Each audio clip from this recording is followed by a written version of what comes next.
भगवान सब कुछ करके अपने सुधर्मा सभा में बैठे थे कि तब तक एक दूत आया पत्र लेके, प्रभु जरासंध ने 20,000 राजाओं को बंदी बना रखा है और वो आपसे विनती कर रहे कि आप जाकर के उनको छुड़ावा दो।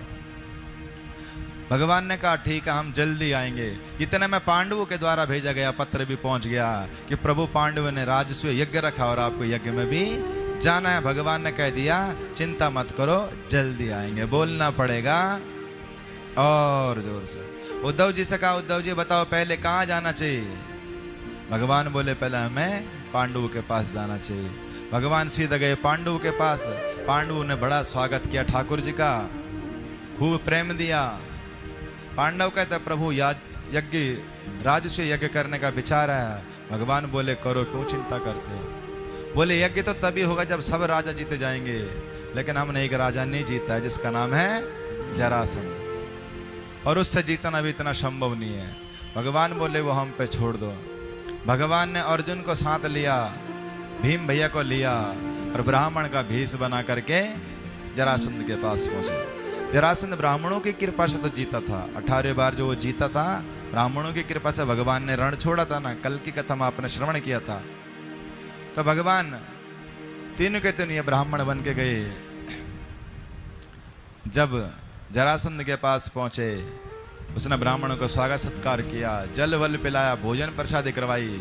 और ब्राह्मण देवताओं कैसे आना हुआ, तब तक उसकी एकदम से नजर पड़ गई अर्जुन के हाथ पर और ठाकुर जी के कंधे पे।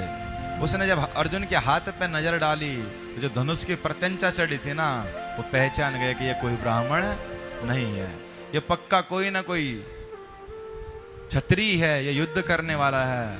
उसको एकदम से याद आया कहीं ये पांडव तो नहीं है, कहीं ये कृष्ण तो नहीं है। उसने पूछा देवताओं आप सच में ब्राह्मण ही हो ना? इतने में ठाकुर जी शर्मा गए। वो बड़ा खुश हुआ, चलो भले कैसे भी, लेकिन भाई के मारा तुम ब्राह्मण का भेष बना के तो आए। इतनी हिम्मत नहीं थी तुम्हारे कि तुम क्षत्रिय बन के आकर युद्ध करते मेरे से। और क्यों रे कन्हैया, तू छलिया 17 बार युद्ध हार गया और तू रण छोड़कर भग गया और फिर आ गया मेरे साथ युद्ध करने के लिए। मांग क्या चाहिए तुझे? भगवान बोले अगर देना है तो हम द्वंद्व युद्ध चाहते हैं और कुछ नहीं चाहते। बोलता तेरे से तो मैं युद्ध करूंगा नहीं, तू रण छोड़ के भग गया था। बात रही अर्जुन की, अर्जुन तो दुगला पतला, ये मेरे से क्या लड़ेगा?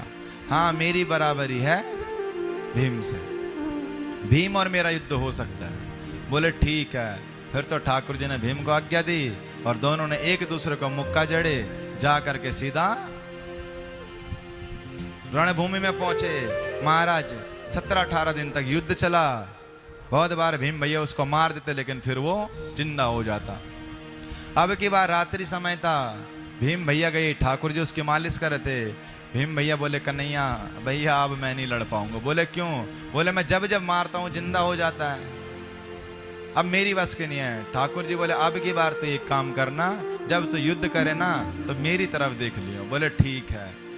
अब की बार क्या हुआ, भीम भैया युद्ध कर रहे थे, ठाकुर जी की तरफ देखा, ठाकुर जी ने एक तिनका उठाया और ऐसे तोड़ करके ऐसे चीर दिया, विपरीत दिशा में फेंका। वैसे ही महाराज भीम भैया ने किया और इसका भी भीम भैया द्वारा उद्धार हो गया। बोलना पड़ेगा।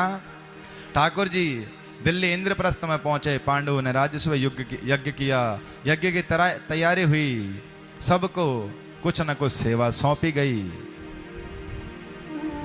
और ठाकुर जी ने भी स्वयं एक सेवा ले ली। जब सबको ठाकुर जी ने सेवा सौंपी और लास्ट में स्वयं के लिए सेवा ले ली कि चप्पल की व्यवस्था हम करेंगे, जूठे बर्तन की व्यवस्था हमारी है।